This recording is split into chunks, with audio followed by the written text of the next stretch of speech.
Ici, il faut qu'on se dise la vérité. Il faut qu'on se dise la vérité. Si on veut réellement déraciner les modes à l'origine du sous-développement de l'Afrique, nous devons encore penser d'où ça vient. Pourquoi les pays africains, qui pourtant ont le potentiel économique important, sont employés pour des guerres et du terrorisme avec complicité de certains pays occidentaux? Vous voyez ce qui se passe ici, tout près de chez nous. Pourquoi ce silence? Est-ce que la communauté internationale ne voit pas les conséquences? Je vous dis que si ça continue comme ça, la guerre risque d'être généralisée dans la région. Parce que le peuple ne peut pas se laisser faire. Si le Rwanda continue à faire des conquêtes dans le territoire et dans notre pays, je sais qu'il va arriver même au Burundi. Parce qu'il est en train d'entretenir des jeunes réfugiés. Il les arme. Maintenant, il est en train de les aguerrir dans la guerre du Congo. Un jour, il veut venir au Burundi. Nous n'allons pas accepter la guerre généralisée. Nous savons son plan. C'est qu'il est en train de préparer quelque chose contre le Burundi. Et heureusement, les Burundais sont avertis.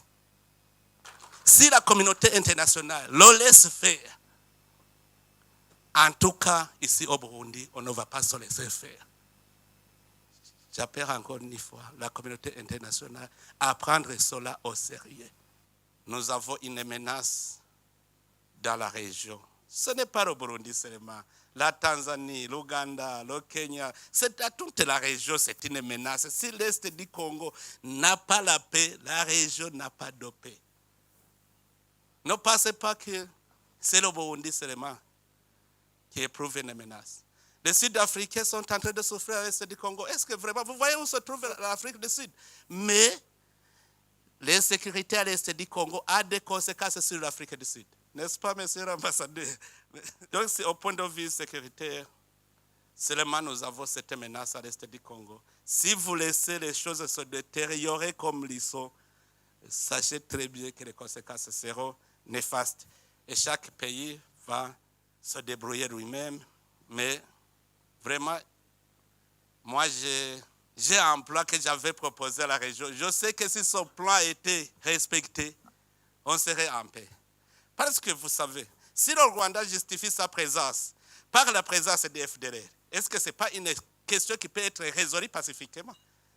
Sacrifier le peuple congolais, tuer des millions de gens, sous prétexte qu'il y a une menace. Est-ce que cela ne peut pas être réglé sans verser le sang des innocents? Je sais que les RDC et le Rwanda peuvent s'entendre très bien sur la gestion de ce mouvement. Moi-même, je disais qu'il faut une coalition internationale de lutte contre les groupes armés étrangers à l'est de la RDC. Comme ça va garantir le Rwanda et ça va aussi permettre au Congo d'entamer le processus de paix. Qu'est-ce qui manque? Qu'est-ce qui manque? C'est parce qu'il y a complicité.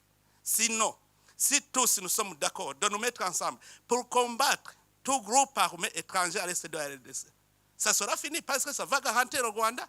Ça va aussi permettre au Congo d'organiser son pays pacifiquement. Ça, c'est un. Si on parle de M23, moi, j'avais essayé de me mettre en contact avec les responsables du M23.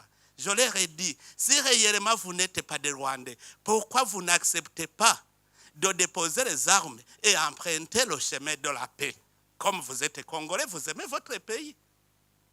Alors, à ce moment-là, ils m'ont dit, nous sommes d'accord, parce que je leur disais, aussi longtemps que vous n'êtes pas cantonnés, on ne saura pas qui est Rwandais, qui est Congolais.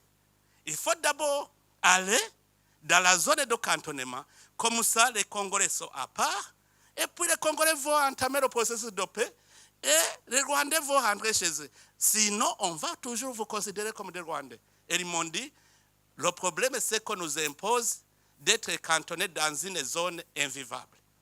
J'ai envoyé mes officiers pour aller inspecter la zone. C'était la zone de Sabignon.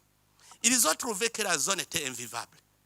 Et j'ai proposé au gouvernement congolais de décidé sur notre zone. Le gouvernement congolais a accepté. Nous avons fait la reconnaissance de la zone de Lomangabo.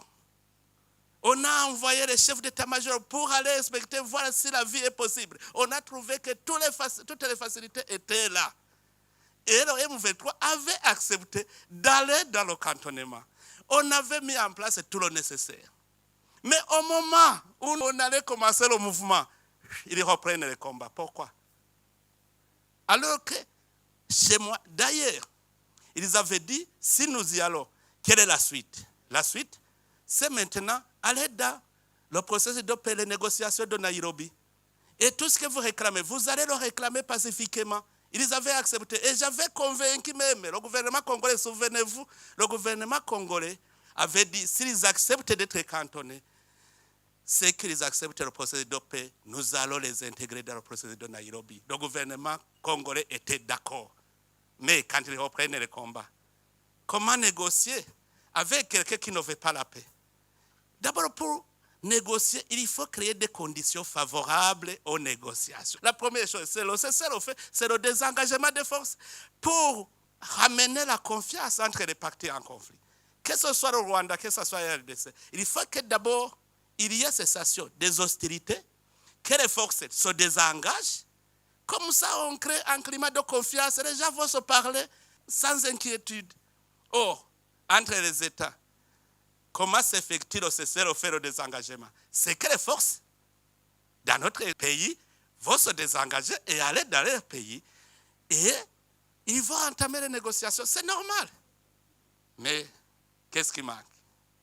La communauté internationale est ici. Qu'est-ce qui manque sur les deux processus?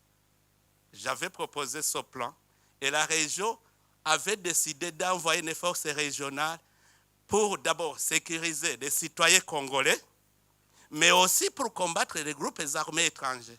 C'est cela la présence du Burundi en RDC.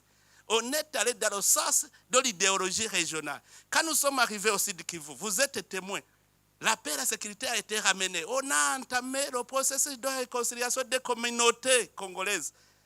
Jusque maintenant, c'est calme.